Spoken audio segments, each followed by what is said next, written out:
So whether you're prepping for a big meeting today or you just love a good aha moment, we really have a fascinating deep dive for you today. We do, yeah. It's a really incredible topic. Right.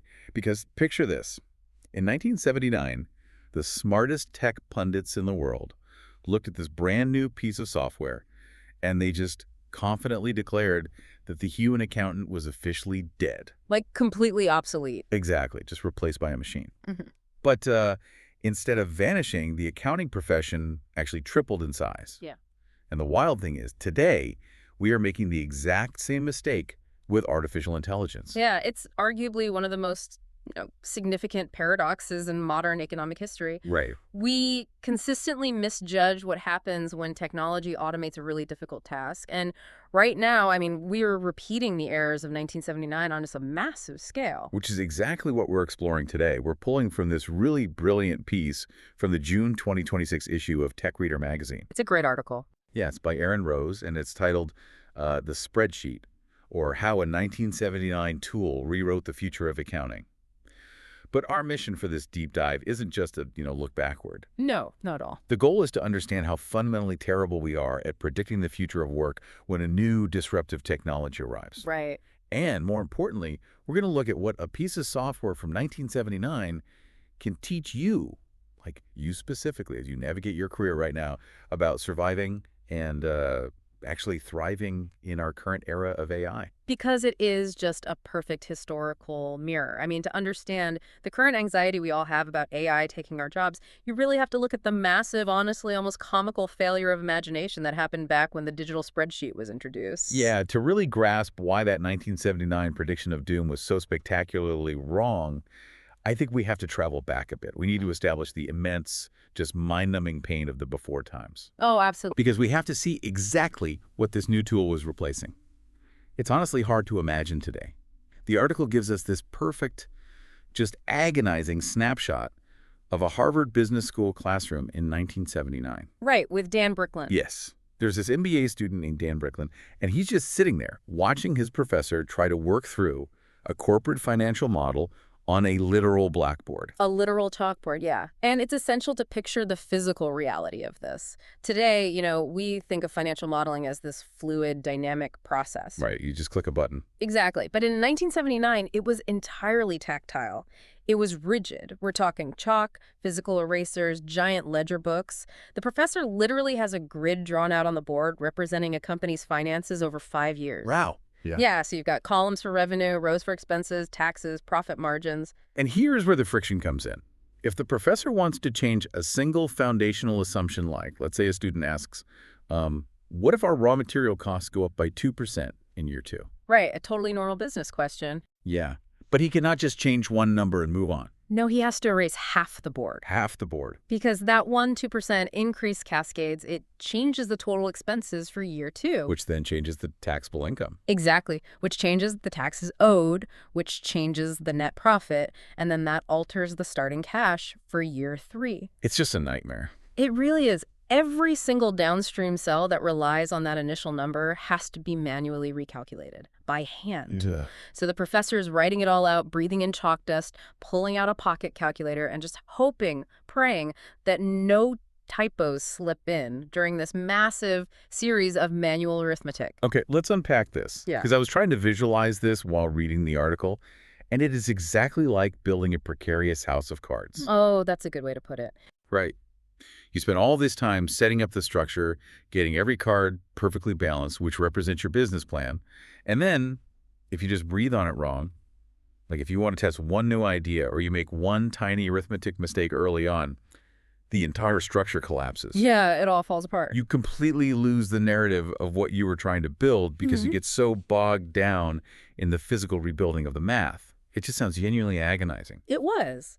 And because the friction was so remarkably high, it actively discouraged experimentation. I mean, you aren't going to try out 10 different strategic scenarios if each one takes 3 hours of erasing and rewriting. Yeah, nobody has time for that. Right. You do it once, maybe twice, and you just pray your assumptions are right. So Dan Bricklin is watching this agony in the classroom, and he decides to actually do something about it. Yeah, he teams up with Bob Frankston. Right, his partner.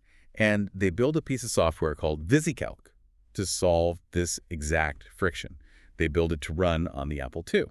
Now, given the pain you just described, you would assume the world would immediately recognize how world-changing this was. You would certainly think so. But the initial reaction from the broader culture was incredibly dismissive. And this bizarre initial reaction is the crux of the whole mystery for me. According to the text, the press treated VisiCalc as a quirky curiosity. Academics literally dismissed it as a toy that wasn't suitable for serious corporate work. Yeah, they didn't get it all.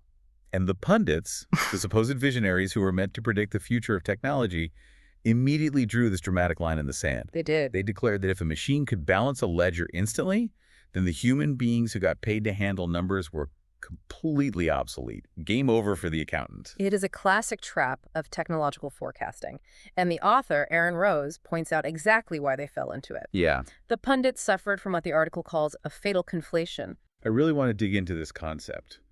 A fatal conflation. What exactly were they conflating? Well, they confused the baseline mechanics of arithmetic with the high-level architecture of accounting. Oh, so they looked at an accountant working in an office and thought, your value to this company is just your ability to add and subtract. Precisely. They believed the intrinsic value of the professional lay in the manual execution of the math. Right. They saw a person adding up a massive column of numbers in a ledger, and they just assumed the addition itself was the valuable part. Which, I mean, it makes a superficial kind of sense. Sure. If you pay a person to add numbers for 40 hours a week, and a computer can suddenly do that addition in a millisecond, you'd think that person's economic value must have dropped to zero. But the hard data proves them wrong in such a spectacular, undeniable way. Oh, completely. The article gives us the actual historical numbers. Yeah. So in 1970, before the spreadsheet existed, there were roughly 500,000 accountants in the United States. Right. Fast forward to 2020, and there are nearly 1.5 million. The profession didn't vanish at all. It grew threefold. It exploded, yeah. But wait, I have to push back here. If the machine is suddenly doing all the manual math instantly and doing it perfectly, what exactly were all these millions of new accountants doing all day? Like, why would a company hire more of them? What's fascinating here is how human behavior fundamentally changes when the marginal cost of a mechanical task drops to zero. Okay. That is the economic reality the pundits completely missed. It's known as Jevons paradox. Right, Jevons paradox. Yeah. The pundits assumed the demand for calculation within a business was fixed. They thought, a company only ever needs, say, 100 calculations a month to run their business. And once the Apple II does those 100 calculations. Exactly. Everyone can just pack up and go home early. But the demand for calculation wasn't fixed at all. Not even close. When the cost of doing a calculation drops to zero, when it takes zero physical time and zero mental friction, the demand for calculation absolutely explodes. Because suddenly it's free. Right, because suddenly you can ask questions of your business that you never dared to ask before. And this leads directly to the birth of the what-if scenario. This part of the source material was just incredible to me. It's a huge shift. Because before the spreadsheet, running an alternative business scenario, a what-if analysis, was what the author calls an enterprise luxury. An absolute luxury, reserved only for the largest corporations. Right. I mean, if a CEO in 1975 wanted to know, what happens to our margins if we open a new factory in Ohio, but transportation costs rise by 5% and inflation hits 7%? Just answering that required teams of clerks manually totaling columns for days. Or even weeks. Exactly. It was so impossibly expensive in terms of human labor that companies rarely explored more than one or two possible futures. So they were operating mostly in the dark. Pretty much. They were steering these massive companies based on gut feeling and maybe like one highly rigid financial model. Yeah. But then VisiCalc comes along. And yes, it mechanizes the boring, repetitive bookkeeping. But the author makes the point that in doing so, it essentially gave birth to modern financial modeling as a corporate discipline. Right, because you change one cell and the whole board updates instantly. Instantly. It fundamentally shifted the accounting profession from looking backward to looking forward. Before 1979, an accountant was basically a historian. Right, they just recorded what had already happened. Exactly. But the spreadsheet allowed them to become strategists. It allowed businesses to actually model the future. Here's where it gets really interesting, because the article made me realize that dropping the friction of calculation is a lot like introducing a flight simulator to a business. Oh, I like that analogy. Yeah. Before the spreadsheet, changing a business plan was like actually flying a plane. Yeah. If you messed up the math, you crashed the real company. Right. The stakes were incredibly high. But a spreadsheet is a simulator. It lets you crash the company on a screen 10 different times until you figure out the safest way to actually fly it in reality. Yeah, that's exactly it. And you don't need fewer pilots when you get a simulator. You actually want more people learning how to fly because the cost of experimenting is just gone. VisiCalc didn't make everyone an accountant. It made everyone a modeler. That is a phenomenal way to visualize it. And, this realization unleashed a massive wave of innovation that just built upon itself. Right. VisiCalc was the pioneer in 1979, but as the article details, it paved the way for Lotus 123 in 1983. Which was a huge deal. Massive. Lotus brought incredible speed and database management to the IBM PC. It allowed people to sort and filter just massive amounts of information quickly. And then came the absolute juggernaut, Microsoft Excel, in 1985. First on the Mac and eventually on Windows. And the author argues that Excel didn't just improve on Lotus, it formalized an entirely new graphical language for corporate strategy. And we really shouldn't understate the cultural and structural shift here. I mean, word processors had already shown that personal computers could replace the typewriter. That was impressive, but it was just faster typing. VisiCalc, Lotus, and Excel showed something far more consequential. They showed that personal computers could replace thinking infrastructure. Thinking infrastructure. The author uses that phrase, and it really struck me. The machine finally had a real, undeniable reason to sit on every single desk in corporate America. Exactly. It wasn't just a digital filing cabinet anymore. The spreadsheet gave it a reason to be the center of decision-making. It gave human beings a digital canvas to map out our thoughts, our strategic bets, our alternative futures. And once people had access to that canvas, they just never looked back. Oh, yeah. The demand for people who could navigate that canvas, people who could design the complex architecture of those financial models rather than just execute the arithmetic, is exactly why the accounting profession tripled in size. So the job didn't disappear. It just evolved into something much more valuable. So we have this incredible, really rich historical case study. But as we noted at the very beginning of this deep dive, Aaron Rose isn't just giving us a retro tech story for nostalgia's sake. No, definitely not. He uses the history of the spreadsheet as a precise, detailed template for how the market absorbs disruptive technology today. And specifically, he maps this directly onto our current widespread anxieties about agentic AI. Right. And we should probably clarify terms here for a moment because agentic AI is a big step beyond what many people are currently used to. Yeah, that's a good point. When we talk about standard generative AI, we usually mean a chatbot. You ask it to write an email, it writes the text, and you copy and paste it. Right, you're still doing a lot of the driving. Exactly.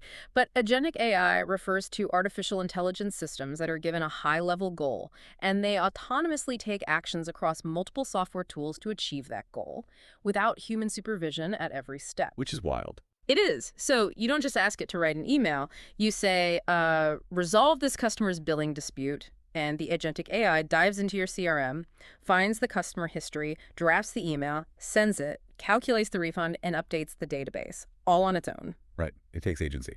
Yeah. Which is exactly why people are so terrified right now. I mean, if the AI can actually execute multi-step tasks across a company, it feels like the end of the line for millions of white-collar workers. It really does feel that way. But the author breaks down 3 core lessons from the 1979 spreadsheet era that prove why this fear is misguided. These are the principles you, listening right now, need to understand when you are trying to figure out where you fit into the future of work. Absolutely essential. So let's explore these. What is lesson number 1 from the article? Lesson 1 is, the baseline shifts, but the worker scales. Okay, I think I understand this conceptually based on the accountant, but how does it apply to an AI that can actually take real actions? Well, think back to our accountant in 1970. When manual arithmetic became a free utility, their role shifted. They stopped recording historical data by hand, and they scaled up to analyzing strategic intent. Right. Their work actually became more valuable, not less, because they were operating at a higher level of complexity.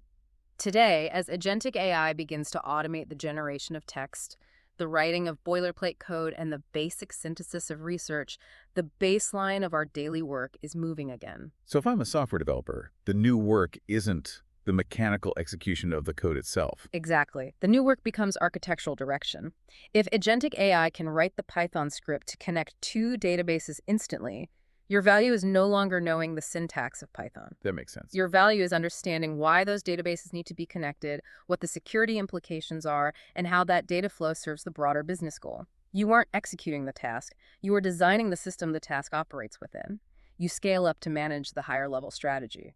Which brings up a massive point of friction for me, and I suspect for you listening too. And it leads directly into the author's second lesson. Yeah. We always draw the boundary in the wrong place. Yeah, this is a big one. But I want to really challenge this, because in 1979, the pundits looked at a spreadsheet, and they literally just saw a hyper-fast calculator. They failed to see it as a canvas for corporate imagination. But are we really sure that human creativity isn't fundamentally different from math, though? What do you mean by that distinction? I mean, I can see you, the listener, getting very defensive here, and frankly, I am too. It's easy to say the accountant just scaled up because math is objective. 2 + 2 is 4. A machine can do it. Right. But people are incredibly protective of AI writing a marketing campaign or drafting a legal brief or designing software architecture. We feel like writing or coding requires a human touch. We feel like those things are inherently creative, whereas arithmetic is just mechanics. It feels much more personal. Exactly. If I'm a junior lawyer today, and agentic AI can instantly read 10,000 pages of case law and draft a perfect motion, I am terrified. How is that just moving the boundary? Isn't the AI actually doing the thinking? If we connect this to the bigger picture, Mm-hmm. we have to realize that every single generation mistakenly conflates the drudgery of execution with the value of human intent. The author argues this brilliantly. Okay, unpack that a bit. We look at the friction of our current jobs. You know, the hours a junior lawyer spends reading boilerplate contracts, or the time a marketer spends resizing images and tweaking copy. And we convince ourselves that the friction is the value. We think that because it feels hard to us, it must be the creative part of the job. So we fall into the exact same fatal conflation.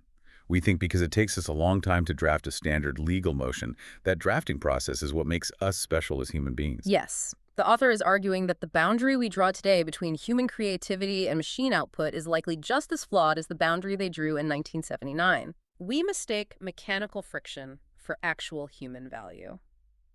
Drafting a standard legal motion isn't high-level strategy. It is the modern equivalent of doing manual arithmetic on a blackboard. It is just text-based execution. Wow, okay. That is a really tough pill to swallow. It hurts the ego to realize that a lot of what we consider knowledge work today is actually just highly educated mechanical execution. It really does hurt, yeah. But it makes complete sense when you look at it through the lens of the spreadsheet. If the agentic AI can draft the email, write the boilerplate code, or assemble the legal brief instantly, the value is no longer in the typing of the words. Right.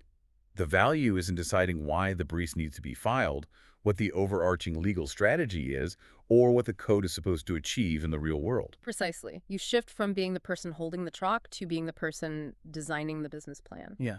Which brings us to the third and final lesson from the text.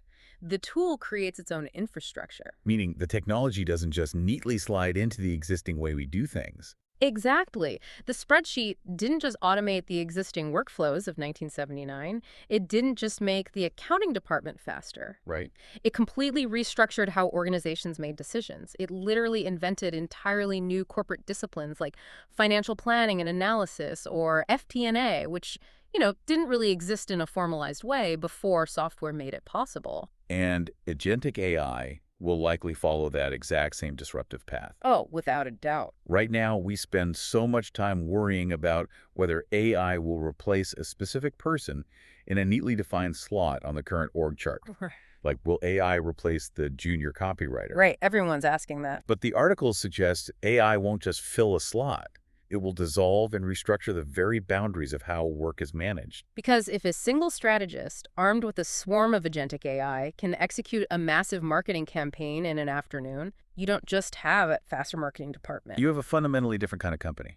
Exactly. It will create entirely new departments, new disciplines, and new ways of organizing human labor that we honestly don't even have names for yet. Just like no one in 1970 could have predicted the rise of the modern quantitative data analyst. So, bringing this all together to answer the mission we set out at the beginning of this deep dive, we want to know what a 1979 tool could teach us about surviving the AI revolution. Right. And Aaron Rose's conclusion is that transformative technology does not replace the human element. It expands the leverage of human intent. It eliminates the drudgery of execution to make room for the complexity of design. And the warning here is clear, isn't it? The people who speak with the most absolute certainty about which professions will vanish next are almost always looking at the tools of the future, and they are only seeing automated erasers of the past. Yeah, they see a tool that can do a current specific task faster, and they assume the game is just over. They were wrong in 1979, and as the historical data strongly suggests, they are almost certainly wrong today. So what does this all mean? For you, the listener, trying to build a career in a world that feels like it's shifting under your feet every single day. Yeah. It means you have to stop fearing the automation of your specific daily tasks. Stop clinging to the chalk. Put down the chalk. Yes.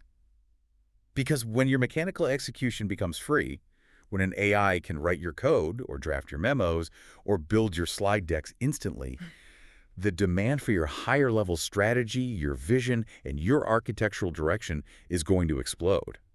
The real question you need to be asking yourself today is, what kind of grand architecture can you build when you no longer have to spend your days painfully erasing the blackboard? It is a profound shift in perspective, moving from fear to opportunity. And this raises an important question, one that builds on everything we've discussed today. Okay, what is it? Well, if the spreadsheet dropped the cost of mathematical calculation to zero, and in doing so turned us all into financial modelers, what exactly will we all turn into when agentic AI drops the cost of complex execution to zero? What entirely new, unimaginable corporate disciplines and creative pursuits will exist in the year 2070 solely because of the friction we are eliminating today?